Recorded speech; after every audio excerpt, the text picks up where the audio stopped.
அந்த மரத்தில் கையே வைக்கல. ஏன் சொன்னால் இது நம்ம மரம் கிடையாது, இது அடுத்தவங்க மரம். அப்போ பையன் வயசு 1.5 வயது, அவனுக்கு அழகாக கையை வச்சு பிடிச்சா எட்டும். அவன் தெரியாமல் சின்ன பிள்ளையாக இருந்தனால அவன் தெரியாமல் என்ன பண்ணிட்டான், அத்துப்பட்ட. மற்றபடி நாங்கள் அதில் பறிக்கவே இல்லை. அத்து போட்டதுமே அந்த கம்மலை தூக்கி போட்டாச்சு. அப்போ பாருங்க, அப்போ ஒரு முறை இவங்க என்ன பண்ணுறாங்க, நம்ம அவர்கிட்ட போய் துட்டு கொடுத்து என்ன செய்வோம், முருங்கைக்காய் வாங்குவோன்னு சொல்லி. அப்பமெல்லாம் கொஞ்சம் முருங்கைக்காய் வந்து சீப்பாக தான் இருந்துச்சு. நிறைய வரை இருக்கா அப்படின்னு சொல்லி 2 ரூபா கொடுத்து, ஐயா எங்களுக்கு ஒரு முருங்கைக்காய் தாங்கன்னு போய் கேட்டாங்க இவங்க. அவர் என்ன பண்ணிட்டார் தெரியுமா, என்ன நீ 2 ரூபாய்க்கு முருங்கைக்காய் கேட்க, 5 ரூபா ஒரு முருங்கைக்காய் நான் தரமாட்டேன் போ அப்படின்னு சொல்லி என்ன பண்ணிட்டாரு, ஒரு மாதிரி பேசிட்டாரு. இது எங்களுக்கு ரொம்ப வருத்தமாயிட்டு, ரொம்ப கஷ்டமாயிட்டு. நாங்கள் நினச்ச எவ்வளோ முருங்கைக்காய் தெரியாமல் பறித்து எவ்வளவோ சாம்பார் பொரியல் வச்சு சாப்பிட்ருக்கலாம்.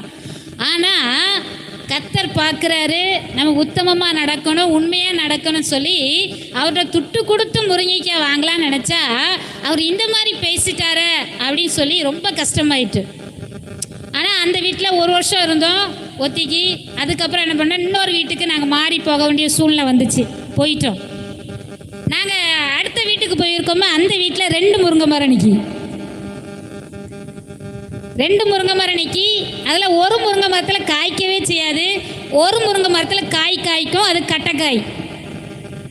அப்போ நாங்கள் என்ன பண்ணோம், அந்த மரத்தில் இருக்கிற காயை பறிச்சன நிறைய காய். கர்த்தர் இங்கே நாங்கள் உண்மையாக இருந்தனால இங்கே என்ன பண்ணுறாரு, புதுசாக அந்த வீட்டில் முருங்கைக்காய் நிறைய கிடைக்க. இப்போ ஒரு மரத்தில் காய் நிறைய இருக்குது, கட்டைக்காய். அப்போ அதை நாங்கள் என்ன பண்ணுறோம், நாங்கள் எங்களுக்கு வீட்டுக்கு உபயோகப்படுத்திட்டு ஊழியக்காரர்களுக்கு கொடுப்போம். அதே போல் அந்த முருங்கைக்காய் நிறைய இருந்தனால அதை வியாபாரம் பண்ணி சர்ச்சில் சேர் வாங்கி போட்டோம்.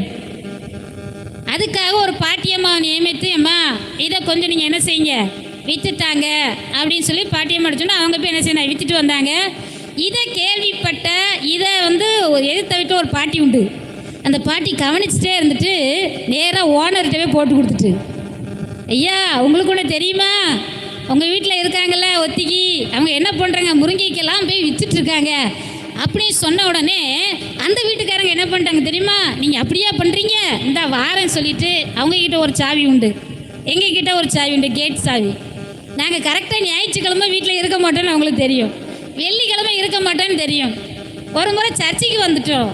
நாங்கள் வந்ததை நினச்சிட்டு அவங்க என்ன பண்ணிட்டாங்க, நேரம் நாங்கள் இல்லாத நேரம் போய் எந்த மரம் காய் கொடுத்துட்டு இருந்துச்சோ அந்த மரத்தை அப்படியே வெட்டி போட்டு போயிட்டாங்க.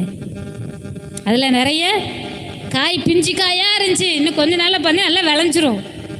ஆனால் வெட்டி போட்டுட்டு போயிட்டார். ஆனால் கர்த்தர் என்ன செஞ்சார் தெரியுமா, காய்க்காத மரத்தை காய்க்க வச்சார். ஹல்லேலூயா. ஒரு மரம் 5 வருஷமாக வச்சு காயே காய்க்காது. இவர் என்ன நினைச்சாரு, இந்த மரம் காய்க்கிறதுனால இவங்க விற்று காசாக்குறாங்க, அப்போ இந்த மரத்தை வெட்டிடுவோம், இந்த மரத்தில் காயே காய்க்காது, இது அது பாட்டு நிற்கிட்டுன்னு அவங்க போயிட்டாங்க. அப்போ நாங்கள் சர்ச்சைக்கு போயிட்டு வீட்டுக்கு வந்து பார்க்கோம், மரம் கொப்பெல்லாம் வெட்டி போட்டிருக்கு, பிஞ்சுலாம் அப்படி இருக்குது, ரொம்ப வயிற்றுச்சலாகிட்டு. இப்போ பாஸ்டர் உடனே என்ன பண்ணாங்க தெரியுமா, அந்த காய்க்காத மரத்தை போய் கெட்டி பிடிச்சி, மரமே இயேசுவி நாமத்தில் கட்டளை கொடுக்குற காய் காய் அப்படின்னு சொல்லி ஜோம் பண்ணிட்டு வந்தாங்க.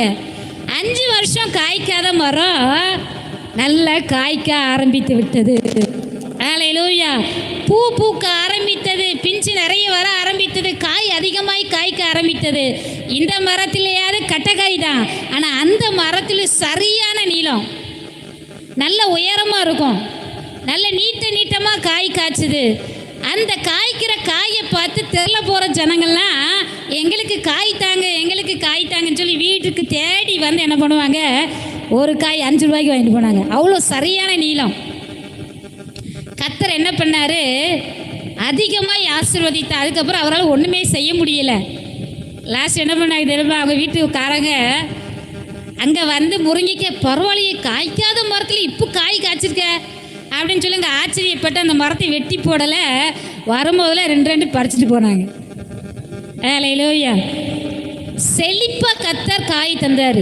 நாங்கள் அந்த வீட்டில் உண்மையாக இருந்தனால இந்த இடத்துல என்ன பண்ணுறாரு, சரியான காய், சரியான செழிப்பு, போதும் போதும்னு சொல்கிற அளவுக்கு செழிப்பாக காய் தந்தார்.